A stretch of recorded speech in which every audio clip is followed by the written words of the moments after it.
ಮತ್ತಾಯರು ಬರೆದ ಪವಿತ್ರ ಶುಭ ಸಂದೇಶ ಅಧ್ಯಾಯ 14. ಹೆರೋದನ ಮರುಳಿಗೆ ಯೋವಾನ್ನನ ಕೊರಳು.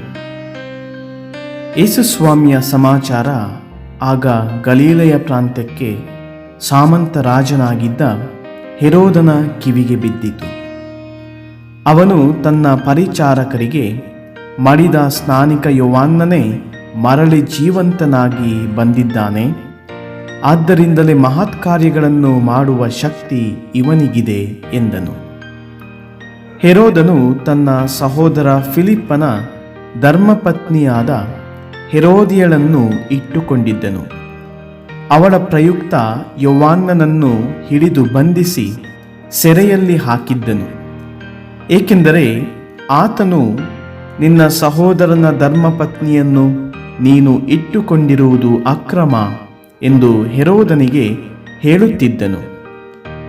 ಯೋವಾನ್ನನನ್ನು ಕೊಲ್ಲಿಸಬೇಕೆಂದಿದ್ದರೂ ಹೆರೋದನು ಜನರಿಗೆ ಹೆದರಿದ್ದನು. ಅವರು ಆತನನ್ನು ಪ್ರವಾದಿಯೆಂದು ಭಾವಿಸಿದ್ದರು. ಹೀಗಿರುವಲ್ಲಿ ಹೆರೋದನ ಹುಟ್ಟುಹಬ್ಬ ಬಂದಿತು. ಹೆರೋದಿಯಳ ಮಗಳು ಆಹ್ವಾನಿತರ ಮುಂದೆ ನರ್ತನ ಮಾಡಿ ಹೆರೋದನನ್ನು ಮೆಚ್ಚಿಸಿದಳು. ಆಗ ಅವಳು, ಏನು ಕೇಳಿದರೂ ಕೊಡುವುದಾಗಿ ಅವನು ಪ್ರಮಾಣಪೂರ್ವಕವಾಗಿ ವಾಗ್ದಾನ ಮಾಡಿದನು. ಅವಳು ತನ್ನ ತಾಯಿಯ ಸಲಹೆ ಪಡೆದು, ನನಗೆ ಸ್ನಾನಿಕ ಯೋವಾನ್ನನ ತಲೆಯನ್ನು ಒಂದು ತಟ್ಟೆಯಲ್ಲಿ ತರಿಸಿಕೊಡಿ ಎಂದಳು. ಇದನ್ನು ಕೇಳಿ ರಾಜನಿಗೆ ವ್ಯಥೆಯಾಯಿತು. ಆದರೆ ಅತಿಥಿಗಳ ಮುಂದೆ ಮಾಡಿದ ಪ್ರಮಾಣವನ್ನು ಮುರಿಯಲಾಗದೆ ಅವಳ ಇಚ್ಛೆಯನ್ನು ಪೂರೈಸುವಂತೆ ಆಜ್ಞೆ ಮಾಡಿದನು. ಅದರಂತೆಯೇ ಆಳುಗಳನ್ನು ಕಳುಹಿಸಿ ಸೆರೆಮನೆಯಲ್ಲಿದ್ದ ಯೋವಾನ್ನನ ತಲೆಯನ್ನು ಕಡಿಸಿದನು. ಅದನ್ನು ಒಂದು ತಟ್ಟೆಯಲ್ಲಿ ತಂದು ಆ ಹುಡುಗಿಗೆ ಕೊಡಲಾಯಿತು. ಅವಳು ಅದನ್ನು ತನ್ನ ತಾಯಿಯ ಬಳಿಗೆ ತೆಗೆದುಕೊಂಡು ಹೋದಳು. ಯೋವಾನ್ನನ ಶಿಷ್ಯರು ಶವವನ್ನು ತೆಗೆದುಕೊಂಡು ಹೋಗಿ ಸಮಾಧಿ ಮಾಡಿದರು. ಅನಂತರ ಹೋಗಿ ಯೇಸುವಿಗೆ ಈ ವಿಷಯವನ್ನು ತಿಳಿಸಿದರು. ನಿರ್ಜನ ಪ್ರದೇಶದಲ್ಲಿ ಭರ್ಜರಿ ಭೋಜನ. ಈ ಸಮಾಚಾರವನ್ನು ಕೇಳಿದ ಯೇಸುಸ್ವಾಮಿ ಆ ಸ್ಥಳವನ್ನು ಬಿಟ್ಟು ದೋಣಿ ಹತ್ತಿ ನಿರ್ಜನ ಪ್ರದೇಶಕ್ಕೆ ಒಬ್ಬಂಟಿಗರಾಗಿ ಹೊರಟರು. ಇದನ್ನು ತಿಳಿದುಕೊಂಡ ಜನರು ಊರೂರುಗಳಿಂದ ಹೊರಟು ಗುಂಪು ಗುಂಪಾಗಿ ಅವರ ಹಿಂದೆಯೇ ಕಾಲ್ದಾರಿಯಲ್ಲಿ ನಡೆದು ಹೋದರು. ಯೇಸು ದೋಣಿಯಿಂದ ಇಳಿದಾಗ ದೊಡ್ಡ ಜನಸಮೂಹ ಆಗಲೇ ಅಲ್ಲಿ ಸೇರಿತ್ತು. ಆ ಸಮೂಹವನ್ನು ಕಂಡು ಅವರ ಮನ ಕರಗಿತು. ಅವರಲ್ಲಿ ಅಸ್ವಸ್ಥರಾಗಿದ್ದವರನ್ನು ಗುಣಪಡಿಸಿದರು.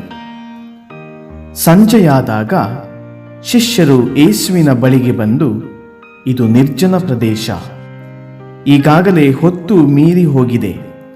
ಜನಸಮೂಹವನ್ನು ಕಳುಹಿಸಿಬಿಡಿ, ಹಳ್ಳಿ ಪಳ್ಳಿಗಳಿಗೆ ಹೋಗಿ ಅವರಿಗೆ ಬೇಕಾದ ತಿಂಡಿ ತಿನಿಸುಗಳನ್ನು ಕೊಂಡುಕೊಳ್ಳಲಿ ಎಂದರು. ಅದಕ್ಕೆ ಯೇಸು, ಅವರು ಹೋಗಬೇಕಾಗಿಲ್ಲ, ನೀವೇ ಅವರಿಗೆ ಊಟಕ್ಕೆ ಏನಾದರೂ ಕೊಡಿ ಎಂದರು. ಶಿಷ್ಯರು ಪ್ರತ್ಯುತ್ತರವಾಗಿ, ನಮ್ಮ ಬಳಿ 5 ರೊಟ್ಟಿ ಮತ್ತು 2 ಮೀನುಗಳಿವೆ ಎಂದರು.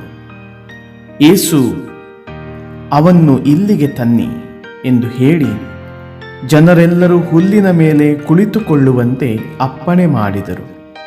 ಬಳಿಕ ಆ 5 ರೊಟ್ಟಿಗಳನ್ನು 2 ಮೀನುಗಳನ್ನು ತೆಗೆದುಕೊಂಡು ಸ್ವರ್ಗದತ್ತ ಕಣ್ಣೆತ್ತಿ ನೋಡಿ ದೇವರಿಗೆ ಸ್ತೋತ್ರ ಸಲ್ಲಿಸಿದರು. ತರುವಾಯ ರೊಟ್ಟಿಗಳನ್ನು ಮುರಿದು ಶಿಷ್ಯರಿಗೆ ಕೊಟ್ಟರು. ಶಿಷ್ಯರು ಜನರಿಗೆ ಹಂಚಿದರು. ಎಲ್ಲರೂ ಹೊಟ್ಟೆ ತುಂಬ ತಿಂದು ತೃಪ್ತರಾದರು. ಉಳಿದಿದ್ದ ತುಂಡುಗಳನ್ನು ಒಟ್ಟುಗೂಡಿಸಿದಾಗ ಅವು 12 ಬುಟ್ಟಿಗಳ ತುಂಬ ಆದವು. ಊಟ ಮಾಡಿದವರಲ್ಲಿ ಹೆಂಗಸರು ಮಕ್ಕಳನ್ನು ಬಿಟ್ಟರೆ ಗಂಡಸರೇ ಸುಮಾರು 5,000 ಇದ್ದರು. ಕಡಲ ಮೇಲೆ ಕಾಲುನಡೆ. ಇದಾದ ಮೇಲೆ ಯೇಸುಸ್ವಾಮಿ ತಾವು ಜನರ ಗುಂಪನ್ನು ಕಳುಹಿಸಿ ಬಿಡುವಷ್ಟರಲ್ಲಿ ಶಿಷ್ಯರು ದೋಣಿ ಹತ್ತಿ ತಮಗಿಂತ ಮುಂಚಿತವಾಗಿ ಸರೋವರದ ಆಚೆಯ ದಡಕ್ಕೆ ಹೋಗಬೇಕೆಂದು ಆಜ್ಞಾಪಿಸಿದರು. ಜನರನ್ನು ಬೀಳ್ಕೊಟ್ಟ ಬಳಿಕ ಪ್ರಾರ್ಥನೆ ಮಾಡಲು ಯೇಸು ಒಬ್ಬರೇ ಬೆಟ್ಟಕ್ಕೆ ಹೋದರು. ಕತ್ತಲೆ ಕವಿದಾಗ ಅವರು ಅಲ್ಲಿ ಒಬ್ಬಂಟಿಗರಾಗಿದ್ದರು. ಅಷ್ಟರಲ್ಲಿ ದೋಣಿ ದಡದಿಂದ ಬಹುದೂರ ಸಾಗಿತ್ತು. ಎದುರುಗಾಳಿ ಬೀಸಿ ಅದು ಅಲೆಗಳ ಬಡಿತಕ್ಕೆ ಸಿಕ್ಕಿಕೊಂಡಿತ್ತು. ಆಗ ರಾತ್ರಿಯ ಕಡೇಜಾವದ ಸಮಯ. ಯೇಸು ಸರೋವರದ ಮೇಲೆ ನಡೆದುಕೊಂಡೇ ಶಿಷ್ಯರ ಬಳಿಗೆ ಬಂದರು. ಹೀಗೆ ಸರೋವರದ ಮೇಲೆ ನಡೆದು ಬರುತ್ತಿದ್ದ ಯೇಸುವನ್ನು ನೋಡಿದಾಗ ಶಿಷ್ಯರು ಭಯಭ್ರಾಂತರಾದರು. ದಿಗಿಲುಗೊಂಡು ಭೂತ ಭೂತ ಎಂದು ಚೀರಿದರು. ತಕ್ಷಣವೇ ಯೇಸು, ಭಯಪಡಬೇಡಿ, ನಾನೇ, ಬೇರೆ ಯಾರೂ ಅಲ್ಲ, ಧೈರ್ಯದಿಂದಿರಿ ಎಂದು ಅವರೊಡನೆ ಮಾತನಾಡಿದರು. ಆಗ ಪೇತ್ರನು, ಸ್ವಾಮಿ, ನೀವೇ ಆದರೆ ನಾನೂ ನೀರಿನ ಮೇಲೆ ನಡೆದು ನಿಮ್ಮ ಬಳಿಗೆ ಬರುವಂತೆ ಆಜ್ಞಾಪಿಸಿ ಎಂದನು. ಯೇಸು ಬಾ ಎಂದು ಕರೆಯಲು ಪೇತ್ರನು ದೋಣಿಯನ್ನು ಬಿಟ್ಟು ನೀರಿನ ಮೇಲೆ ನಡೆಯುತ್ತಾ ಯೇಸುವಿನತ್ತ ಬಂದನು. ಆದರೆ ಬಲವಾದ ಗಾಳಿ ಬೀಸುತ್ತಿರುವುದನ್ನು ಕಂಡು ಹೆದರಿದನು. ಹಾಗೆಯೇ ಮುಳುಗಿ ಹೋಗಲಾರಂಭಿಸಿದನು. ಆಗ ಸ್ವಾಮಿ, ಕಾಪಾಡಿ ಕಾಪಾಡಿ ಎಂದು ಕೂಗಿಕೊಂಡನು. ಆ ಕ್ಷಣವೇ ಯೇಸು ಕೈಚಾಚಿ ಅವನನ್ನು ಹಿಡಿದುಕೊಂಡು, ಅಲ್ಪ ವಿಶ್ವಾಸಿಯೇ, ಏಕೆ ಸಂದೇಹಪಟ್ಟೆ ಎಂದರು. ಅನಂತರ ಅವರಿಬ್ಬರೂ ದೋಣಿಯನ್ನು ಹತ್ತಿದರು. ಕೂಡಲೇ ಗಾಳಿ ನಿಂತು ಹೋಯಿತು. ದೋಣಿಯಲ್ಲಿದ್ದವರು, ನೀವು ನಿಜವಾಗಿಯೂ ದೇವರ ಪುತ್ರ ಎಂದು ಹೇಳಿ ಯೇಸುವನ್ನು ಆರಾಧಿಸಿದರು. ಅರಿವೆಯಿಂದಲೂ ಹರಿದು ಬಂದ ಆರೋಗ್ಯ. ಅವರೆಲ್ಲರೂ ಸರೋವರವನ್ನು ದಾಟಿ ಗೆನಸರೇತ್ ಊರಿನ ದಡ ಸೇರಿದರು. ಈ ಊರಿನವರು ಯೇಸುಸ್ವಾಮಿಯನ್ನು ಗುರುತು ಹಚ್ಚಿದ್ದೇ ತಡ ಸುತ್ತಮುತ್ತಲಿನ ಊರುಗಳಿಗೆಲ್ಲ ಹೇಳಿ ಕಳುಹಿಸಿದರು. ರೋಗ ರುಜಿನಗಳಿಂದ ನರಳುತ್ತಿದ್ದವರನ್ನು ಕರೆದುಕೊಂಡು ಬಂದರು. ಇವರು, ನಿಮ್ಮ ಉಡುಪಿನ ಅಂಚನ್ನಾದರೂ ಮುಟ್ಟಲು ಅಪ್ಪಣೆಯಾದರೆ ಸಾಕು ಎಂದು ಯೇಸುವನ್ನು ಬೇಡಿಕೊಂಡರು. ಹಾಗೆ ಮುಟ್ಟಿದವರೆಲ್ಲ ಗುಣ ಹೊಂದಿದರು. ಅಧ್ಯಾಯ 15. ಫರಿಸಾಯರ ಸಂಪ್ರದಾಯ. ಬಳಿಕ ಜೆರೂಸಲೇಮಿನಿಂದ ಫರಿಸಾಯರು, ಧರ್ಮಶಾಸ್ತ್ರಿಗಳು ಯೇಸುಸ್ವಾಮಿಯ ಬಳಿಗೆ ಬಂದು, ನಿನ್ನ ಶಿಷ್ಯರು ಪೂರ್ವಜರಿಂದ ಬಂದ ಸಂಪ್ರದಾಯಗಳನ್ನು ಮೀರುವುದೇಕೆ? ಅವರು ಊಟಕ್ಕೆ ಮುಂಚೆ ಶುದ್ಧಾಚಾರಕ್ಕೆ ಅನುಗುಣವಾಗಿ ಕೈ ತೊಳೆದುಕೊಳ್ಳದೆ ಊಟ ಮಾಡುವುದೇಕೆ ಎಂದು ಕೇಳಿದರು. ಅದಕ್ಕೆ ಪ್ರತ್ಯುತ್ತರವಾಗಿ ಯೇಸು ಹೀಗೆಂದರು, ನಿಮ್ಮ ಸಂಪ್ರದಾಯದ ಸಲುವಾಗಿ ನೀವು ದೇವರ ಆಜ್ಞೆಗಳನ್ನು ಮೀರುತ್ತೀರಿಯಲ್ಲ, ಅದೇಕೆ? ನಿಮ್ಮ ತಂದೆ ತಾಯಿಗಳನ್ನು ಗೌರವಿಸಬೇಕು, ತಂದೆಗಾಗಲಿ ತಾಯಿಗಾಗಲಿ ಶಾಪ ಹಾಕುವವನಿಗೆ ಮರಣದಂಡನೆ ಆಗಲೇಬೇಕು ಎಂದು ದೇವರ ಕಟ್ಟಳೆ ಇದೆ. ನೀವೋ, ಯಾರಾದರೂ ತನ್ನ ತಂದೆಗೆ ಅಥವಾ ತಾಯಿಗೆ, ನನ್ನಿಂದ ನಿಮಗೆ ಸಲ್ಲತಕ್ಕದ್ದು ದೇವರಿಗೆ ಮುಡಿಪು ಎಂದು ಹೇಳಿಬಿಟ್ಟರೆ ಮುಗಿಯಿತು. ಇನ್ನು ಅವನು ತನ್ನ ತಂದೆ ತಾಯಿಗಳನ್ನು ಗೌರವಿಸಬೇಕಾಗಿಲ್ಲ ಎಂದು ಬೋಧಿಸುತ್ತೀರಿ. ಹೀಗೆ ನಿಮ್ಮ ಸಂಪ್ರದಾಯದ ಸಲುವಾಗಿ ದೇವರ ವಾಕ್ಯವನ್ನೇ ನಿರರ್ಥಕ ಮಾಡಿಬಿಟ್ಟಿದ್ದೀರಿ. ಕಪಟಿಗಳೇ, ನಿಮ್ಮ ವಿಷಯದಲ್ಲಿ ಯೆಶಾಯನು ಎಷ್ಟೊಂದು ಚೆನ್ನಾಗಿ ಪ್ರವಾದಿಸಿದ್ದಾನೆ. ಬರಿಯ ಮಾತಿನ ಮನ್ನಣೆಯನ್ನೀಯುತ್ತಾ ಹೃದಯವನ್ನು ದೂರವಿರಿಸುತ್ತಾ ನರಕಲ್ಪಿತ ಕಟ್ಟಳೆಗಳನ್ನೇ ದೇವವಾಕ್ಯವೆಂದು ಉಪದೇಶಿಸುತ್ತಾ ಈ ಜನರೆನಗೆ ಮಾಡುವ ಆರಾಧನೆ ವ್ಯರ್ಥ ಎಂದರು. ಕರಶುದ್ಧಿಯಿಂದ ಮನಃಶುದ್ಧಿಯಾಗದು. ಅನಂತರ ಯೇಸುಸ್ವಾಮಿ ಜನರನ್ನು ತಮ್ಮ ಬಳಿಗೆ ಕರೆದು, ನಾನು ಹೇಳುವುದನ್ನು ಚೆನ್ನಾಗಿ ಕೇಳಿ ತಿಳಿದುಕೊಳ್ಳಿ. ಬಾಯೊಳಕ್ಕೆ ಹೋಗುವಂಥದ್ದು ಮನುಷ್ಯನನ್ನು ಕಲುಷಿತಗೊಳಿಸುವುದಿಲ್ಲ. ಬಾಯೊಳಗಿನಿಂದ ಹೊರಗೆ ಬರುವಂಥದ್ದೇ ಮನುಷ್ಯನನ್ನು ಕಲುಷಿತಗೊಳಿಸುತ್ತದೆ ಎಂದು ಹೇಳಿದರು.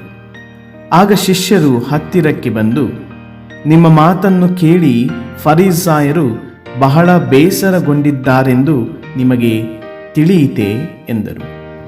ಅದಕ್ಕೆ ಯೇಸು, ನನ್ನ ಪರಮಪಿತನು ನೆಡದ ಗಿಡಗಳನ್ನೆಲ್ಲ ಬೇರು ಸಹಿತ ಕಿತ್ತು ಹಾಕಲಾಗುವುದು. ಅವರನ್ನು ಅವರಷ್ಟಕ್ಕೆ ಬಿಡಿ. ಅವರು ಕುರುಡರು, ಮತ್ತೊಬ್ಬರಿಗೆ ದಾರಿ ತೋರಿಸಲು ಹೋಗುತ್ತಾರೆ. ಕುರುಡನು ಕುರುಡನಿಗೆ ದಾರಿ ತೋರಿಸಿದರೆ ಇಬ್ಬರೂ ಹಳ್ಳದಲ್ಲಿ ಬೀಳುತ್ತಾರಷ್ಟೇ ಎಂದರು. ಅದಕ್ಕೆ ಪೇತ್ರನು, ನಮಗೆ ಈ ಸಾಮತಿಯ ಅರ್ಥವನ್ನು ತಿಳಿಸಿ ಎಂದು ಕೇಳಿಕೊಂಡನು. ಯೇಸು ಇಂತೆಂದರು, ನೀವು ಕೂಡ ಮಂದಮತಿಗಳೇನೋ? ಇದರ ಅರ್ಥ ನಿಮಗೂ ಆಗದೇನೋ? ಬಾಯೊಳಕ್ಕೆ ಹೋಗುವುದೆಲ್ಲ ಹೊಟ್ಟೆಯನ್ನು ಸೇರಿ ಅಲ್ಲಿಂದ ವಿಸರ್ಜಿತವಾಗುತ್ತದೆ. ಆದರೆ ಬಾಯಿಂದ ಹೊರಡುವಂಥದ್ದು ಅವನ ಹೃದಯದಿಂದ ಹೊರಹೊಮ್ಮುತ್ತದೆ. ಇವು ಮನುಷ್ಯನನ್ನು ಕಲುಷಿತಗೊಳಿಸುತ್ತವೆ. ಹೃದಯದಿಂದ ದುರಾಲೋಚನೆ, ಕೊಲೆ, ವ್ಯಭಿಚಾರ, ಅನೈತಿಕತೆ, ಕಳ್ಳತನ, ಸುಳ್ಳು ಸಾಕ್ಷಿ, ಅಪದೂರು ಇವು ಹೊರಬರುತ್ತವೆ. ಮನುಷ್ಯನನ್ನು ಕಲುಷಿತಗೊಳಿಸುವಂತಹೂ ಇವೆ. ಕೈ ತೊಳೆಯದೆ ಊಟ ಮಾಡುವುದು ಮನುಷ್ಯನನ್ನು ಕಲುಷಿತಗೊಳಿಸುವುದಿಲ್ಲ ಎಂದರು. ಅನ್ಯಧರ್ಮೀಯಳ ಅಚಲ ವಿಶ್ವಾಸ. ಯೇಸು ಸ್ವಾಮಿ ಅಲ್ಲಿಂದ ಹೊರಟು ಟೈರ್ ಹಾಗೂ ಸಿಡೋನ್ ಪ್ರಾಂತ್ಯಕ್ಕೆ ಹೋದರು. ಅಲ್ಲಿ ವಾಸವಾಗಿದ್ದ ಕಾನಾನ್ ನಾಡಿನ ಮಹಿಳೆಯೊಬ್ಬಳು ಅವರ ಬಳಿಗೆ ಬಂದಳು. ಸ್ವಾಮಿ, ದಾವೀದ ಕುಲಪುತ್ರರೇ, ನನಗೆ ದಯೆ ತೋರಿ, ನನ್ನ ಮಗಳಿಗೆ ದೆವ್ವ ಹಿಡಿದು ಬಹಳ ಸಂಕಟ ಪಡುತ್ತಿದ್ದಾಳೆ ಎಂದು ಕೂಗಿಕೊಂಡಳು. ಯೇಸು ಆಕೆಗೆ ಒಂದು ಮಾತನ್ನೂ ಹೇಳಲಿಲ್ಲ. ಶಿಷ್ಯರು ಹತ್ತಿರಕ್ಕೆ ಬಂದು, ಇವಳನ್ನು ಕಳುಹಿಸಿಬಿಡಿ, ಒಂದೇ ಸಮನೆ ಗೋಳಿಡುತ್ತಾ ನಮ್ಮನ್ನು ಬೆಂಬತ್ತಿ ಬರುತ್ತಿದ್ದಾಳೆ ಎಂದು ಕೇಳಿಕೊಂಡರು. ಆಗ ಯೇಸು, ನನ್ನನ್ನು ಕಳುಹಿಸಿರುವುದು ತಪ್ಪಿಹೋದ ಕುರಿಗಳಂತಿರುವ ಇಸ್ರಾಯೇಲ್ ಜನಾಂಗದವರ ಬಳಿಗೆ ಮಾತ್ರ ಎಂದರು. ಆದರೂ ಆಕೆ ಯೇಸುವಿಗೆ ಅಡ್ಡಬಿದ್ದು, ಸ್ವಾಮಿ, ಸಹಾಯ ಮಾಡಿ ಎಂದು ಯಾಚಿಸಿದಳು. ಅದಕ್ಕೆ ಯೇಸು, ಮಕ್ಕಳ ಆಹಾರವನ್ನು ತೆಗೆದು ನಾಯಿಗಳಿಗೆ ಎಸೆಯುವುದು ಸರಿಯಲ್ಲ ಎಂದರು. ಆಗ ಆಕೆ, ಅದು ನಿಜ ಸ್ವಾಮಿ, ನಾಯಿಗಳಾದರೂ ತಮ್ಮ ಯಜಮಾನನ ಮೇಜಿನಿಂದ ಕೆಳಕ್ಕೆ ಬೀಳುವ ಚೂರುಪಾರನ್ನು ತಿನ್ನುತ್ತವೆ ಅಲ್ಲವೇ ಎಂದು ಮರುತ್ತರ ಕೊಟ್ಟಳು. ಆಗ ಯೇಸು, ತಾಯಿ, ನಿನ್ನ ವಿಶ್ವಾಸ ಅಚಲವಾದುದು, ನಿನ್ನ ಕೋರಿಕೆ ನೆರವೇರಲಿ ಎಂದರು. ಅದೇ ಕ್ಷಣದಲ್ಲಿ ಆಕೆಯ ಮಗಳು ಗುಣ ಹೊಂದಿದಳು. ಅಂಗವಿಕಲರಿಗೆ ಆರೋಗ್ಯದಾತ. ಯೇಸು ಸ್ವಾಮಿ ಆ ಸ್ಥಳವನ್ನು ಬಿಟ್ಟು ಗಲೀಲೆಯ ಸರೋವರದ ತೀರದಲ್ಲೇ ನಡೆದು ಒಂದು ಗುಡ್ಡವನ್ನು ಹತ್ತಿ ಅಲ್ಲಿ ಕುಳಿತುಕೊಂಡರು. ಜನರು ಗುಂಪು ಗುಂಪಾಗಿ ಅಲ್ಲಿಗೆ ಬಂದರು.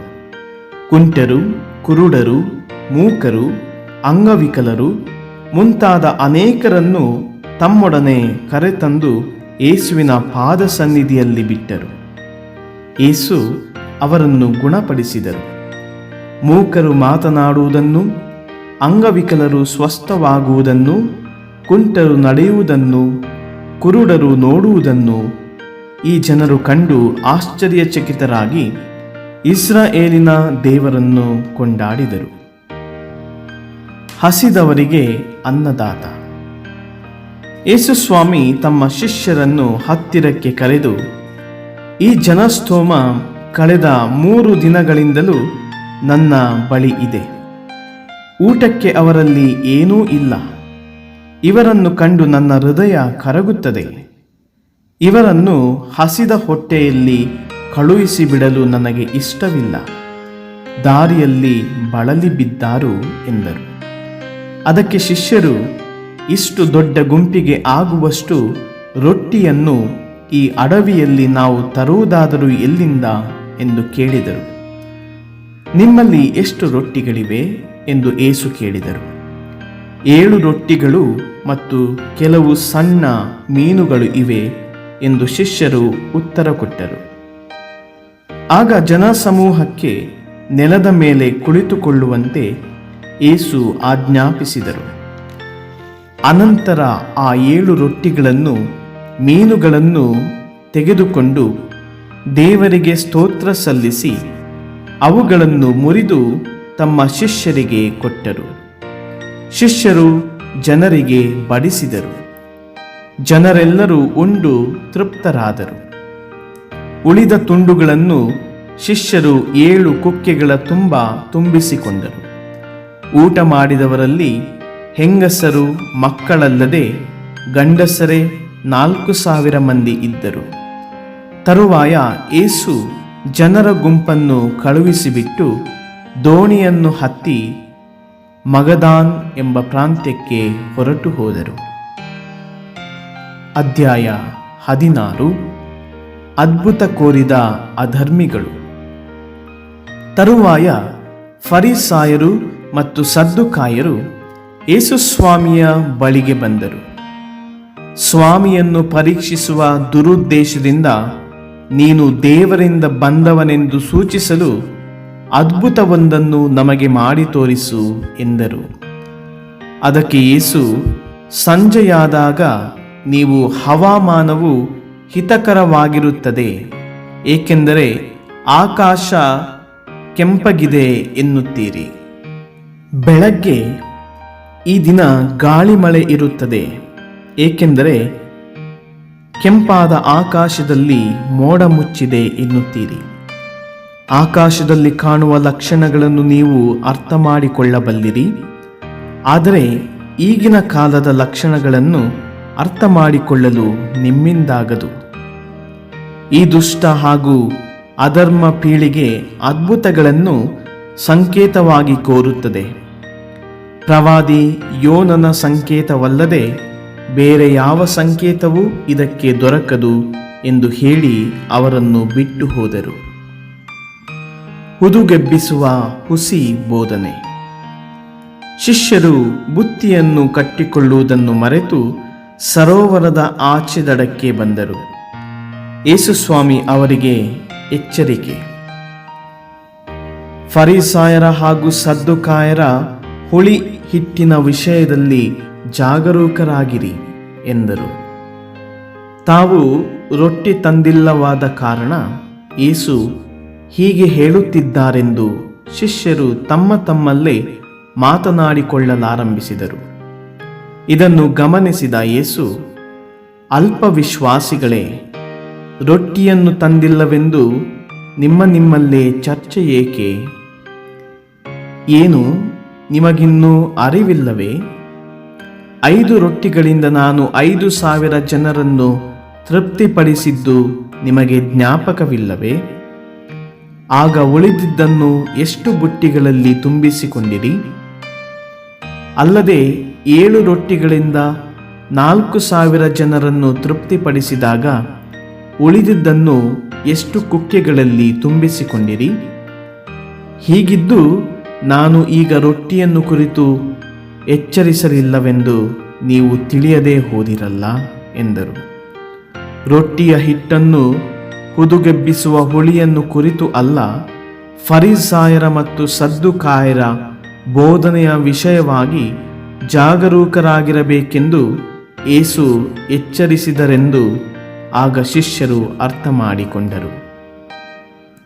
ಪೇತ್ರನ ವಿಶ್ವಾಸ ಪ್ರಕಟಣೆ. ಯೇಸುಸ್ವಾಮಿ ಫಿಲಿಪ್ಪನ ಸೆಸರೆಯ ಎಂಬ ಪ್ರಾಂತ್ಯಕ್ಕೆ ಬಂದರು. ಅಲ್ಲಿ ತಮ್ಮ ಶಿಷ್ಯರನ್ನು ಉದ್ದೇಶಿಸಿ, ನರಪುತ್ರನನ್ನು ಜನರು ಯಾರೆಂದು ಹೇಳುತ್ತಾರೆ ಎಂದು ಕೇಳಿದರು. ಅದಕ್ಕೆ ಶಿಷ್ಯರು, ಸ್ನಾನಿಕ ಯೋಹಾನ ಎಂದು ಕೆಲವರು ಹೇಳುತ್ತಾರೆ, ಮತ್ತೆ ಕೆಲವರು ಎಲಿಯನು ಎನ್ನುತ್ತಾರೆ, ಎರೇಮಿಯನು ಅಥವಾ ಪ್ರವಾದಿಗಳಲ್ಲಿ ತಾವೂ ಒಬ್ಬರು ಎಂಬುದು ಇನ್ನೂ ಕೆಲವರ ಅಭಿಪ್ರಾಯ ಎಂದು ಉತ್ತರ ಕೊಟ್ಟರು. ಆಗ ಯೇಸು, ಆದರೆ ನೀವು ನನ್ನನ್ನು ಯಾರೆನ್ನುತ್ತೀರಿ ಎಂದು ಪ್ರಶ್ನಿಸಿದರು. ಅದಕ್ಕೆ ಪೇತ್ರನು, ಅಭಿಷಕ್ತರಾದ ಲೋಕೋದ್ಧಾರಕ ತಾವೇ, ಜೀವಸ್ವರೂಪರಾದ ದೇವರ ಪುತ್ರ ತಾವೇ ಎಂದನು. ಅದಕ್ಕೆ ಪ್ರತ್ಯುತ್ತರವಾಗಿ ಯೇಸು ಹೀಗೆಂದರು, ಯೋನನ ಮಗ ಸಿಮೋನನೇ, ನೀನು ಧನ್ಯ. ಈ ವಿಷಯವನ್ನು ನಿನಗೆ ಶ್ರುತಪಡಿಸಿದ್ದು ನರಮಾನವ ಶಕ್ತಿಯಲ್ಲ, ಸ್ವರ್ಗದಲ್ಲಿರುವ ನನ್ನ ಪಿತನೇ. ನಾನು ನಿನಗೆ ಹೇಳುತ್ತೇನೆ ಕೇಳು. ನಿನ್ನ ಹೆಸರು ಪೇತ್ರ.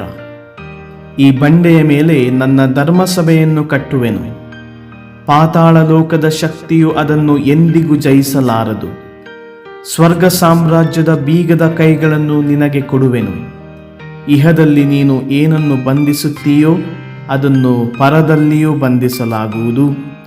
ಇಹದಲ್ಲಿ ನೀನು ಏನನ್ನು ಬಿಚ್ಚುತ್ತೀಯೋ ಅದನ್ನು ಪರದಲ್ಲಿಯೂ ಬಿಚ್ಚಲಾಗುವುದು. ಅನಂತರ ಯೇಸು ತಮ್ಮ ಶಿಷ್ಯರಿಗೆ ತಾವು ಅಭಿಷಕ್ತರಾದ ಲೋಕೋದ್ಧಾರಕ ಎಂಬುದನ್ನು ಯಾರಿಗೂ ಹೇಳಕೂಡದೆಂದು ಕಟ್ಟಪ್ಪಣೆ ಮಾಡಿದರು. ಮರಣ ಪುನರುತ್ಥಾನ ಕುರಿತು ಮೊದಲನೆಯ ಪ್ರಕಟಣೆ. ಯೇಸು ಸ್ವಾಮಿ ತಮ್ಮ ಶಿಷ್ಯರಿಗೆ, ನಾನು ಜೆರೂಸಲೇಮಿಗೆ ಹೋಗಬೇಕಾಗಿದೆ. ಅಲ್ಲಿ ಸಭಾ ಪ್ರಮುಖರಿಂದಲೂ ಮುಖ್ಯ ಯಾಜಕರಿಂದಲೂ ಧರ್ಮಶಾಸ್ತ್ರಿಗಳಿಂದಲೂ ಕಠಿಣವಾದ ಯಾತನೆಯನ್ನು ಅನುಭವಿಸಿ ಮರಣಕ್ಕೆ ತುತ್ತಾಗಿ ಮೂರನೆಯ ದಿನ ಪುನರುತ್ಥಾನ ಹೊಂದಬೇಕಾಗಿದೆ ಎಂದು ಅಂದಿನಿಂದಲೂ ಒತ್ತಿ ಹೇಳಲಾರಂಭಿಸಿದರು. ಇದನ್ನು ಕೇಳಲಾಗದೆ ಪೇತ್ರನು ಯೇಸುವನ್ನು ಪಕ್ಕಕ್ಕೆ ಕರೆದು, ಪ್ರಭು, ಹಾಗೆನ್ನಬೇಡಿ, ನಿಮಗೆಂದಿಗೂ ಹಾಗೆ ಸಂಭವಿಸದಿರಲಿ ಎಂದು ಪ್ರತಿಭಟಿಸಿದನು. ಆದರೆ ಯೇಸು ಪೇತ್ರನತ್ತ ತಿರುಗಿ, ಸೈತಾನನೇ, ತೊಲಗಿಲ್ಲಿಂದ, ನೀನು ನನಗೆ ಅಡೆತಡೆ. ನಿನ್ನ ಈ ಆಲೋಚನೆ ಮನುಷ್ಯರದೇ ಹೊರತು ದೇವರದಲ್ಲ ಎಂದರು. ಅನಂತರ ತಮ್ಮ ಶಿಷ್ಯರಿಗೆ ಹೀಗೆಂದರು, ಯಾರಿಗಾದರೂ ನನ್ನನ್ನು ಹಿಂಬಾಲಿಸಲು ಮನಸ್ಸಿದ್ದರೆ ಅವನು ತನ್ನನ್ನು ತಾನೇ ಪರಿತ್ಯಜಿಸಿ ತನ್ನ ಶಿಲುಬೆಯನ್ನು ತಾನೇ ಹೊತ್ತುಕೊಂಡು ನನ್ನನ್ನು ಹಿಂಬಾಲಿಸಲಿ. ತನ್ನ ಪ್ರಾಣವನ್ನು ಉಳಿಸಿಕೊಳ್ಳಲು ಹಾತೊರೆಯುವವನು ಅದನ್ನು ಕಳೆದುಕೊಳ್ಳುವನು. ಆದರೆ ನನ್ನ ನಿಮಿತ್ತ ತನ್ನ ಪ್ರಾಣವನ್ನು ಕಳೆದುಕೊಳ್ಳುವವನು ಅದನ್ನು ಕಂಡುಕೊಳ್ಳುವನು. ಪ್ರಪಂಚವನ್ನೆಲ್ಲ ಗೆದ್ದುಕೊಂಡರೂ ಒಬ್ಬನು ತನ್ನ ಪ್ರಾಣವನ್ನೇ ಕಳೆದುಕೊಂಡರೆ ಅದರಿಂದ ಅವನಿಗೆ ದೊರಕುವ ಲಾಭವೇನು? ಅಥವಾ ಮನುಷ್ಯನು ತನ್ನ ಪ್ರಾಣಕ್ಕೆ ಈಡಾಗಿ ಏನನ್ನು ತಾನೇ ಕೊಡಬಲ್ಲನು? ನರಪುತ್ರನು ತನ್ನ ಪಿತನ ಪ್ರಭಾವದೊಡನೆ ತನ್ನ ದೂತರ ಸಮೇತ ಬರಲಿದ್ದಾನೆ. ಆಗ ಪ್ರತಿಯೊಬ್ಬ ಮಾನವನಿಗೆ ಅವನವನ ಕೃತ್ಯಕ್ಕೆ ತಕ್ಕ ಪ್ರತಿಫಲ ಕೊಡುವನು. ಇಲ್ಲಿರುವವರಲ್ಲಿ ಕೆಲವರು ನರಪುತ್ರನು ತನ್ನ ಸಾಮ್ರಾಜ್ಯದಲ್ಲಿ ಪ್ರತ್ಯಕ್ಷನಾಗುವುದನ್ನು ಕಾಣುವುದಕ್ಕೆ ಮುನ್ನ ಸಾವನ್ನು ಸವಿಯುವುದಿಲ್ಲ ಎಂದು ನಿಮಗೆ ನಿಶ್ಚಯವಾಗಿ ಹೇಳುತ್ತೇನೆ ಎಂದರು. ಅಧ್ಯಾಯ 17. ಯೇಸುವಿನ ಅವ್ಯಕ್ತ ರೂಪದ ಅನಾವರಣ. 6 ದಿನಗಳ ಬಳಿಕ ಪೇತ್ರ, ಯಾಕೋಬ ಮತ್ತು ಆತನ ಸಹೋದರ ಯೋವಾನ್ನ ಇವರನ್ನು ಯೇಸುಸ್ವಾಮಿ ಪ್ರತ್ಯೇಕವಾಗಿ ತಮ್ಮೊಡನೆ ಕರೆದುಕೊಂಡು ಎತ್ತರವಾದ ಒಂದು ಬೆಟ್ಟಕ್ಕೆ ಹೋದರು. ಅಲ್ಲಿ ಆ ಶಿಷ್ಯರ ಕಣ್ಣೆದುರಿಗೆ ಸ್ವಾಮಿ ರೂಪಾಂತರ ಹೊಂದಿದರು. ಅವರ ಮುಖ ಸೂರ್ಯನಂತೆ ಪ್ರಕಾಶಿಸಿತು. ಅವರ ಉಡುಪು ಬೆಳಕಿನಂತೆ ಪ್ರಜ್ವಲಿಸಿತು. ಇದ್ದಕ್ಕಿದ್ದ ಹಾಗೆ ಮೋಶೆ ಮತ್ತು ಎಲಿಯ ಪ್ರತ್ಯಕ್ಷರಾಗಿ ಯೇಸುವಿನೊಡನೆ ಮಾತನಾಡುತ್ತಿದ್ದುದು ಅವರಿಗೆ ಕಾಣಿಸಿತು. ಆಗ ಪೇತ್ರನು ಯೇಸುವಿಗೆ, ಪ್ರಭು, ನಾವು ಇಲ್ಲೇ ಇರುವುದು ಎಷ್ಟು ಒಳ್ಳೆಯದು. ಅಪ್ಪಣೆಯಾದರೆ ಇಲ್ಲಿ 3 ಗುಡಾರಗಳನ್ನು ಕಟ್ಟುವೆನು, ತಮಗೊಂದು, ಮೋಶೆಗೊಂದು, ಎಲಿಯನಿಗೊಂದು ಎಂದನು. ಪೇತ್ರ ಇನ್ನೂ ಮಾತನಾಡುತ್ತಿರುವಾಗಲೇ ಪ್ರಕಾಶಮಾನವಾದ ಮೇಘವೊಂದು ಅವರನ್ನು ಆವರಿಸಿತು. ಆ ಮೇಘದಿಂದ ಒಂದು ವಾಣಿ, ಈತನು ನನ್ನ ಪುತ್ರ, ನನಗೆ ಪರಮಪ್ರಿಯನು, ನನ್ನ ಅಪಾರ ಮೆಚ್ಚುಗೆಗೆ ಪಾತ್ರನು, ಈತನ ಮಾತಿಗೆ ಕಿವಿಗೊಡಿ ಎಂದಿತು. ಶಿಷ್ಯರು ಈ ವಾಣಿಯನ್ನು ಕೇಳಿ ಭಯಭ್ರಾಂತರಾದರು, ಬೋರಲು ಬಿದ್ದರು. ಆಗ ಯೇಸು ಅವರ ಹತ್ತಿರಕ್ಕೆ ಬಂದು ಅವರನ್ನು ಮುಟ್ಟಿ, ಏಳಿ ಭಯಪಡಬೇಡಿ ಎಂದರು. ಅವರು ಕಣ್ಣೆತ್ತಿ ನೋಡಿದಾಗ ಯೇಸುವನ್ನು ಬಿಟ್ಟು ಮತ್ತೆ ಯಾರನ್ನೂ ಕಾಣಲಿಲ್ಲ. ಅವರೆಲ್ಲರೂ ಬೆಟ್ಟದಿಂದ ಇಳಿದು ಬರುವಾಗ ಯೇಸು, ನರಪುತ್ರನು ಸತ್ತು ಪುನರುತ್ಥಾನ ಹೊಂದುವ ತನಕ ನೀವು ಕಂಡ ಈ ದರ್ಶನವನ್ನು ಯಾರಿಗೂ ಹೇಳಬೇಡಿ ಎಂದು ಆಜ್ಞಾಪಿಸಿದರು. ಶಿಷ್ಯರು, ಎಲಿಯನೇ ಮೊದಲು ಬರಬೇಕಾಗಿದೆ ಎಂದು ಶಾಸ್ತ್ರಜ್ಞರು ಹೇಳುತ್ತಾರಲ್ಲ, ಅದು ಹೇಗೆ ಎಂದು ಯೇಸುವನ್ನು ಕೇಳಿದರು. ಅದಕ್ಕೆ ಪ್ರತ್ಯುತ್ತರವಾಗಿ ಯೇಸು, ಎಲಿಯನು ಬಂದು ಎಲ್ಲವನ್ನೂ ಸಜ್ಜುಗೊಳಿಸುವನು ಎಂಬುದು ನಿಜ. ಆದರೆ ನಾನು ನಿಮಗೆ ಹೇಳುತ್ತೇನೆ, ಎಲಿಯನು ಈಗಾಗಲೇ ಬಂದಾಗಿದೆ. ಜನರು ಆತನನ್ನು ಗುರುತಿಸದೆ ತಮಗೆ ಇಷ್ಟ ಬಂದ ಹಾಗೆ ಹಿಂಸಿಸಿದ್ದೂ ಆಗಿದೆ. ಅಂತೆಯೇ ನರಪುತ್ರನು ಅವರ ಕೈಯಿಂದ ಯಾತನೆಯನ್ನು ಅನುಭವಿಸುವನು ಎಂದರು. ಅವರು ಹೇಳುತ್ತಿರುವುದು ಸ್ನಾನಿಕ ಯೋಹಾನನನ್ನು ಕುರಿತೇ ಎಂದು ಪ್ರೇಷಿತರು ಆಗ ಅರ್ಥ ಮಾಡಿಕೊಂಡರು. ಉಪವಾಸ ಉಪಾಸನೆಗಳ ಪ್ರಯೋಜನ. ಜನರ ಗುಂಪು ಇದ್ದಲ್ಲಿಗೆ ಅವರೆಲ್ಲರೂ ಮರಳಿ ಬಂದರು. ಆಗ ಒಬ್ಬನು ಯೇಸುಸ್ವಾಮಿಯ ಬಳಿಗೆ ಬಂದು, ಪ್ರಭು, ನನ್ನ ಮಗನ ಮೇಲೆ ಕನಿಕರವಿಡಿ. ಅವನು ಮೂರ್ಛಾರೋಗಿ. ಅವನ ಕಷ್ಟ ಹೇಳತೀರದು. ಆಗಾಗ ಬೆಂಕಿಯಲ್ಲೋ ನೀರಲ್ಲೋ ಬಿದ್ದು ಬಿಡುತ್ತಾನೆ. ಅವನನ್ನು ತಮ್ಮ ಶಿಷ್ಯರ ಬಳಿಗೆ ಕರೆದುಕೊಂಡು ಬಂದೆ, ಆದರೆ ಅವನನ್ನು ಗುಣಪಡಿಸಲು ಅವರಿಂದಾಗಲಿಲ್ಲ ಎಂದು ಮೊಣಕಾಲೂರಿ ಯಾಚಿಸಿದನು. ಅದಕ್ಕೆ ಯೇಸು, ಅಯ್ಯೋ ವಿಶ್ವಾಸವಿಲ್ಲದ ವಕ್ರ ಪೀಳಿಗೆಯೇ, ಇನ್ನೆಷ್ಟು ಕಾಲ ನಾನು ನಿಮ್ಮೊಂದಿಗಿರಲಿ?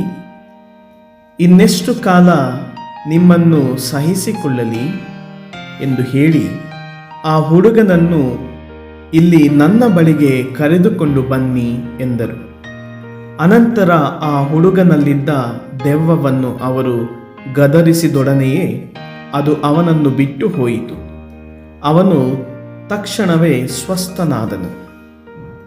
ತರುವಾಯ ಶಿಷ್ಯರು ಪ್ರತ್ಯೇಕವಾಗಿ ಯೇಸುವಿನ ಬಳಿಗೆ ಬಂದು, ಆ ದೆವ್ವವನ್ನು ಬಿಡಿಸಲು ನಮ್ಮಿಂದಾಗಲಿಲ್ಲವಲ್ಲ, ಅದೇಕೆ ಎಂದು ಕೇಳಿದರು. ಅದಕ್ಕೆ ಪ್ರತ್ಯುತ್ತರವಾಗಿ ಯೇಸು, ನಿಮ್ಮ ಅಲ್ಪ ವಿಶ್ವಾಸವೇ ಅದಕ್ಕೆ ಕಾರಣ. ನಾನು ನಿಶ್ಚಯವಾಗಿ ಹೇಳುತ್ತೇನೆ, ನಿಮಗೆ ಸಾಸುವೆ ಕಾಳಿನಷ್ಟು ವಿಶ್ವಾಸವಾದರೂ ಇದ್ದಲ್ಲಿ ಈ ಬೆಟ್ಟಕ್ಕೆ ಇಲ್ಲಿಂದ ಆ ಸ್ಥಳಕ್ಕೆ ಹೋಗು ಎಂದು ಹೇಳಿದರೆ ಅದು ಹೋಗುತ್ತದೆ. ನಿಮ್ಮಿಂದ ಅಸಾಧ್ಯವಾದದ್ದು ಒಂದೂ ಇರದು. ಈ ಬಗೆಯ ದೆವ್ವಗಳನ್ನು ಹೊರಗಟ್ಟಲು ಪ್ರಾರ್ಥನೆ ಮತ್ತು ಉಪವಾಸ ಮಾಡುವುದನ್ನು ಬಿಟ್ಟು ಬೇರೆ ಮಾರ್ಗವಿಲ್ಲ ಎಂದರು. ಮರಣ ಪುನರುತ್ಥಾನ ಕುರಿತು ಎರಡನೆಯ ಪ್ರಕಟಣೆ. ಶಿಷ್ಯರೆಲ್ಲರೂ ಒಮ್ಮೆ ಗಲಿಲಾಯದಲ್ಲಿ ಒಟ್ಟಿಗೆ ಸೇರಿದ್ದರು. ಆಗ ಯೇಸು ಅವರಿಗೆ, ನರಪುತ್ರನನ್ನು ಜನರ ವಶಕ್ಕೆ ಒಪ್ಪಿಸಲಾಗುವುದು. ಅವರು ಆತನನ್ನು ಕೊಲ್ಲುವರು. ಆದರೆ ಮೂರನೆಯ ದಿನ ಆತನನ್ನು ಪುನರುತ್ಥಾನಗೊಳಿಸಲಾಗುವುದು ಎಂದರು. ಇದನ್ನು ಕೇಳಿ ಶಿಷ್ಯರು ತುಂಬ ವ್ಯಥೆಗೊಂಡರು. ದೇವಪುತ್ರನಿಂದಲೂ ದೇವಾಲಯಕ್ಕೆ ತೆರಿಗೆ ವಸೂಲಿಯೇ? ಯೇಸು ಮತ್ತು ಶಿಷ್ಯರು ಕಫೆರ್ನೌಮಿಗೆ ಹೋದರು. ದೇವಾಲಯದ ತೆರಿಗೆಯನ್ನು ವಸೂಲಿ ಮಾಡುತ್ತಿದ್ದವರು ಪೇತ್ರನ ಬಳಿಗೆ ಬಂದು, ನಿಮ್ಮ ಗುರು ತೆರಿಗೆ ಕಟ್ಟುವುದಿಲ್ಲವೇ ಎಂದು ವಿಚಾರಿಸಿದರು. ಅದಕ್ಕೆ ಪೇತ್ರನು, ಹೌದು, ಕಟ್ಟುತ್ತಾರೆ ಎಂದು ಉತ್ತರವಿತ್ತನು. ಬಳಿಕ ಮನೆಗೆ ಬಂದಾಗ ಅವನು ಮಾತೆತ್ತುವುದಕ್ಕೆ ಮೊದಲೇ ಯೇಸು, ಸಿಮೋನ, ನಿನಗೆ ಏನನಿಸುತ್ತದೆ?